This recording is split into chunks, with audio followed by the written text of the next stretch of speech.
जौहर दोस्तों, जितने भी सहायक आचार्य परीक्षा लिख चुके हैं या परीक्षा लिखने वाले हैं, उनके लिए ये मैं नॉर्मलाइजेशन प्रोसेस बता रहा हूँ, क्योंकि काफ़ी छात्र पूछ रहे हैं कि नॉर्मलाइजेशन किस आधार पे होगा।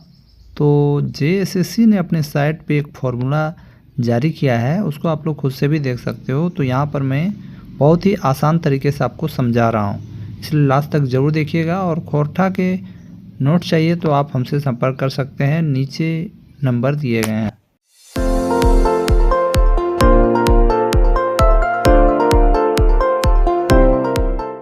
तो देखिए दोस्तों, नॉर्मलाइजेशन करने के लिए जेएसएससी अपने साइट पे जो अपलोड किया है पीडीएफ, उसको मैंने अपने तरीके से यहाँ पर बनाया है, अपने से खुद टाइप किया है। तो देखिए उन्होंने क्या किया है, 5-5 कैंडिडेट को रखा है, बैच 1 यानी शिफ्ट 1 और बैच 2 यानी शिफ्ट 2। ठीक है, तो देखिए शिफ्ट 2 में मार्क्स देखिए और शिफ्ट 1 में देखिए उन्होंने मार्क्स बैठाए हैं सभी के। तो शिफ्ट 1 में देखिए शिफ्ट 2 से ज़्यादा मार्क्स हैं। ठीक है, यानी ये जो शिफ्ट था वो इजी होगा, तभी यहाँ पर सभी के ज़्यादा मार्क्स आए हैं, किसी के कम भी आए हैं।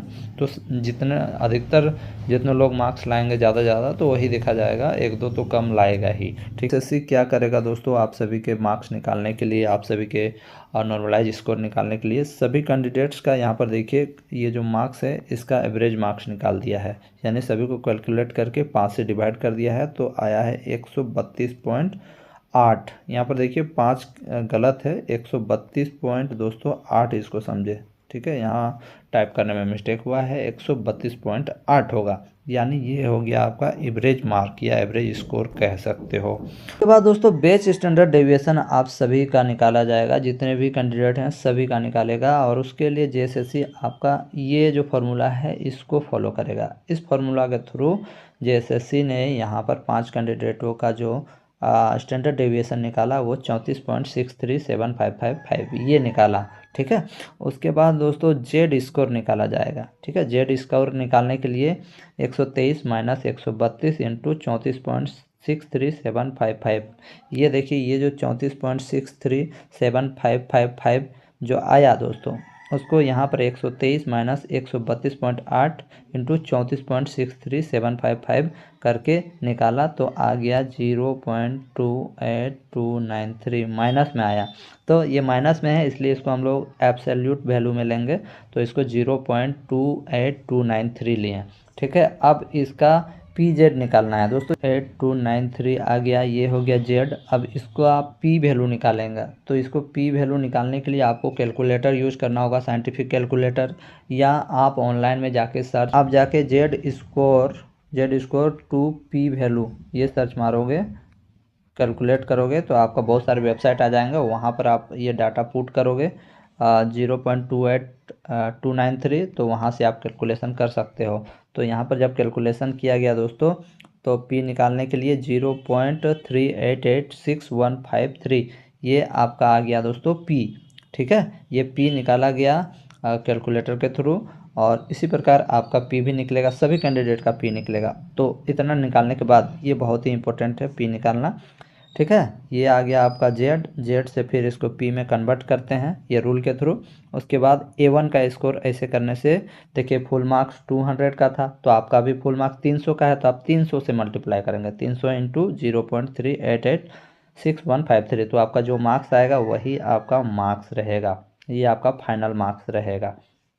ठीक है, तो देखिए A1 का मार्क्स 77.72306 हो गया। तो यहाँ पर A1 का मार्क्स कितना था दोस्तों, ये देखिए 123 था लेकिन 77 हो गया दोस्तों। तो आप देख सकते हो इस प्रकार नॉर्मलाइजेशन में किसी का घटेगा किसी का बढ़ेगा, तो ये एक जन का घट गया है ना, तो उसका हो गया कितना, घटने के बाद हो गया 77.72306, ये हो गया दोस्तों इसका मार्क्स घट गया। ठीक है, घटने के पीछे बहुत सारा रीज़न होता है, वो हो गया। अब देखिए A3 का स्कोर यहाँ पर निकाला, उसका 186 है। तो यहाँ पर पूरा डिटेल में दिखा दे रहे हैं आप सभी को, 186 माइनस 132.8 जो आपका एवरेज था 132.8। उसके बाद देखिए ये 34.63 जो मीन डिविएशन था, ये देखिए 34.63 स्टैंडर्ड डेविएशन था। ठीक है, 34.63 ये स्टैंडर्ड डेविएशन था, इसको माइनस करके इससे डिवाइड किए तो देखिए 1.535905 आया। ठीक है, तो ये हो गया आपका पीजेड वैल्यू। ठीक है। तो ये जो वैल्यू आ गया, अब इसको कैलकुलेट कर देंगे उसके मार्क्स में। ठीक है, जो फुल मार्क्स था 200 इंटू 0.2937719 में जब कैलकुलेट करते हैं तो इसका मार्क्स आ गया 187.5438, यानी 187 से ज़्यादा हो गया। ठीक है, यानी इसका मार्क्स था दोस्तों, आप देख सकते हो 100, इसका मार्क्स था 186, लेकिन इसका 187 से ज़्यादा आ रहा है। ठीक है, तो आप समझ गए होंगे कि यहाँ पर भी बढ़ रहा है इस कैंडिडेट का।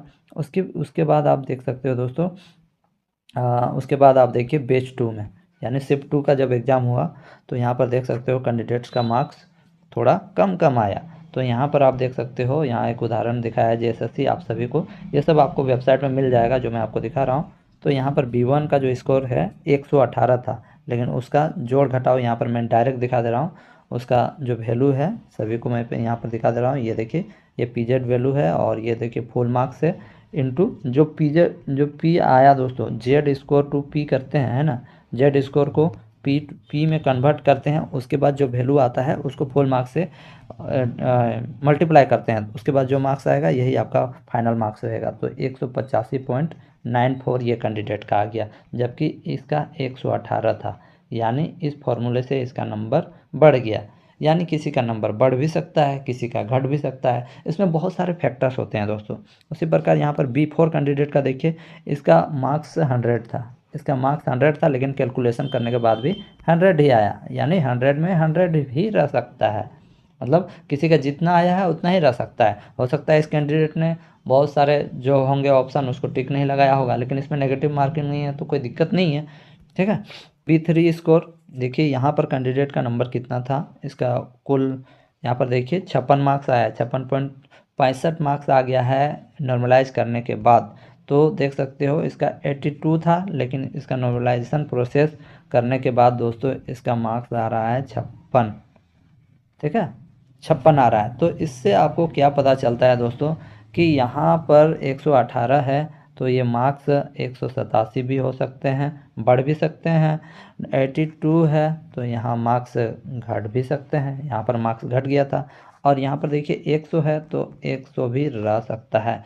तो वो निर्भर करता है कि आप किन किन क्वेश्चन को अटेम्प्ट किए हैं। ठीक है, कैसे कैसे क्वेश्चंस को अटेम्प्ट किए हैं। हो सकता है कि इस कैंडिडेट ने ऐसे क्वेश्चंस को अटेम्प्ट किया होगा, जो इतने कैंडिडेट हैं टोटल 5 कैंडिडेट में, वैसे ऐसे क्वेश्चंस को अटेम्प्ट किए होंगे जो यहाँ पर जितने भी छात्र हैं इनमें से किन्हीं ने अटेम्प्ट नहीं किया होगा या बहुत ही कम किया होगा। तो उन क्वेश्चंस का आंसर दिया, इसलिए इसको ज़्यादा बेनिफिट मिला, ऐसा भी हो सकता है। ठीक है, और भी बहुत सारे इसके कारण होते हैं। बाकी बात देखिए, नॉर्मलाइजेशन का प्रोसेस इसी प्रकार आपका जेएसएससी आपका मार्क कैलकुलेट करके आपको देगा। तो यही है फॉर्मूला दोस्तों, और कोई फॉर्मूला नहीं है। इससे आप सभी को मुझे लगता है कि पता चल गया होगा कि आपका मार्क्स कैसे निकलेगा। इसके बाद और कोई डाउट नहीं होना चाहिए दोस्तों, आपका मन का सारा कन्फ्यूजन मैंने दूर कर दिया है। याद रखिएगा, यदि आपको जेड से पी वैल्यू निकालना है तो उसके लिए आपको Z score to P value calculator आप सर्च मारोगे गूगल में आ जाएगा, उसके बाद वहाँ पर डाटा पुट करोगे तो वो आपका आ जाएगा, फिर अपना डाटा पुट कर लेना। यहाँ पर ये भी मायने रखता है दोस्तों, और एक फैक्टर है कि जैसे हार्ड शिफ्ट वाला में थोड़ा सा हार्ड क्वेश्चन रहता है और इजी शिफ्ट वाला में थोड़ा इजी क्वेश्चन रहता है, मतलब बहुत ही इजी क्वेश्चन रहता है, तो यहाँ पर मार्क्स आपके घटेंगे और हार्ड में बढ़ेंगे। और कुछ कुछ रहता है मॉडरेट भी रहता है, मान लो 3 शिफ्ट में हुआ तो उसमें और मार्क्स थोड़ा कम घटेंगे। तो ऐसा ही होता है दोस्तों, ये है आपका नॉर्मलाइजेशन प्रोसेस। इसलिए आपका जो मार्क्स आया है अभी जितना आया है उससे कुछ नहीं कहा जा सकता। मान लीजिए आपका 120 आया है तो 120 से आपका ये घट के 80 भी हो सकता है दोस्तों। ठीक है, हो सकता है आपने इजी क्वेश्चन के आंसर दिए हैं। तो यहाँ पर मैंने जहाँ तक देखा दोस्तों, यदि आपका मार्क्स ज़्यादा से ज़्यादा आ रहा है, जैसे आपका 300 मार्क्स का था तो इसमें यदि आपका 270 आ रहा है, 260 आ रहा है, ठीक है, तो आपका अच्छा है दोस्तों। नॉर्मलाइजेशन में ये बढ़ के आपका ज़्यादा हो सकता है। ठीक है, और जिनका 280 आ रहा है, ठीक है, उनका भी ठीक है। और कोई कोई ऐसे छात्र होंगे जिनका 230 भी आ रहा है, ठीक है। कोई कोई ऐसा छात्र होगा जिसका 230 आ रहा है, लेकिन उन्होंने ऐसे क्वेश्चंस को अटेम्प्ट किया है जो बहुत ही हार्ड थे और हार्ड शिफ्ट में थे, तो इसका बढ़ के 280 या 290 भी हो सकता है। और दोस्तों आशा करता हूँ कि आप सभी भाइयों बहनों को ये जो है नॉर्मलाइजेशन प्रोसेस समझ में आ गया होगा। दोस्तों मिलते हैं अब किसी नेक्स्ट वीडियो में। कुछ भी कन्फ्यूजन होगा ज़रूर कमेंट करें। साथ ही साथ अपने कितने मार्क्स लाए आपने सभी कमेंट कर दें। धन्यवाद।